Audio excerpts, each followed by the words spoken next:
മഴക്കെടുതി ഇപ്പോഴും തുടരുന്നു എന്നാണ് അറിയാൻ കഴിയുന്നത്. അവിടെ നിന്നുള്ള വിവരങ്ങൾ എങ്ങനെയാണ്? തീർച്ചയായും ഇന്നലെ മുതൽ മഴയ്ക്ക് മലബാറിൽ ഒരു ശമനം ലഭിച്ചിട്ടുണ്ടെങ്കിൽ പോലും ഇപ്പോഴും ദുരിതാശ്വാസ ക്യാമ്പിൽ 800ഓളം പേർ ഇപ്പോഴും തുടരുകയാണ്.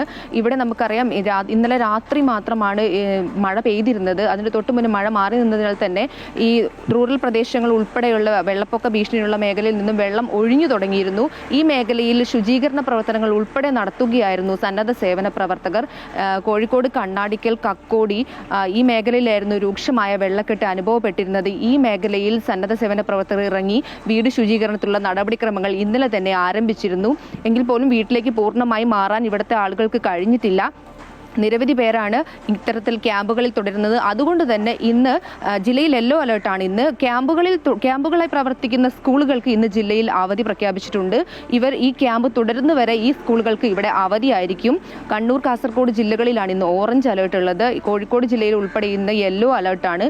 മഴ ശക്തമാകില്ല എന്നുള്ളൊരു പ്രതീക്ഷയോടെയാണ് ഇപ്പോൾ നിലവിൽ ഈ കെടുതിയുള്ള പ്രദേശങ്ങളിൽ സന്നദ്ധ സേവന പ്രവർത്തകർ ഉൾപ്പെടെ ഇറങ്ങി ശുചീകരണ പ്രവർത്തനങ്ങളിൽ ഏർപ്പെട്ടിരിക്കുന്നത്. കണ്ണാടിക്കൽ മേഖലയിലായിരുന്നു ഏറ്റവും കൂടുതൽ ആളുകൾ ദുരിതാശ്വാസ ക്യാമ്പിൽ ഉണ്ടായിരുന്നത്.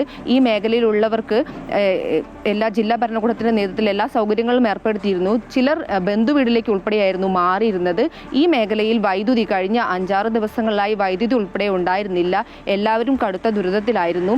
സ്കൂളിൽ പോകാനാവാതെ വിദ്യാർത്ഥികൾ ഉൾപ്പെടെ പ്രതിസന്ധിയിലുമായിരുന്നു. ഇവിടെ ഉൾപ്പെടെ ഇന്ന് ഉൾപ്പെടെ വീട്ടിലേക്ക് മടങ്ങാനാവുമെന്നുള്ളൊരു പ്രതീക്ഷയാണ് ആളുകൾ പങ്കുവെക്കുന്നത്. ഉൾപ്പെടെ നടമൽ എന്ന പ്രദേശത്ത് കനത്ത വെള്ളക്കെട്ടായിരുന്നു രൂപപ്പെട്ടിരുന്നത്. രണ്ടാൾ പൊക്കത്തിലായിരുന്നു ഇവിടെ വെള്ളമുണ്ടായിരുന്നത്. ഇവിടെ തോണി സർവീസ് പോലും ഇല്ലാത്ത മേഖലയാണ്. ഈ മേഖലയിലും ഉൾപ്പെടെ ശുചീകരണ പ്രവർത്തനങ്ങൾ തുടരുകയാണ്. എങ്കിൽ പോലും ഉടൻ തന്നെ വീട്ടിലേക്ക് മാറാനാവില്ല എന്നുള്ളൊരു പ്രശ്നം കൂടി ഈ മേഖലയിലുണ്ട്. നിലവിൽ മഴ ശക്തി കുറഞ്ഞ സാഹചര്യത്തിൽ ശുചീകരണ പ്രവർത്തനങ്ങൾ ഉൾപ്പെടെ നടന്നു വരികയാണ്.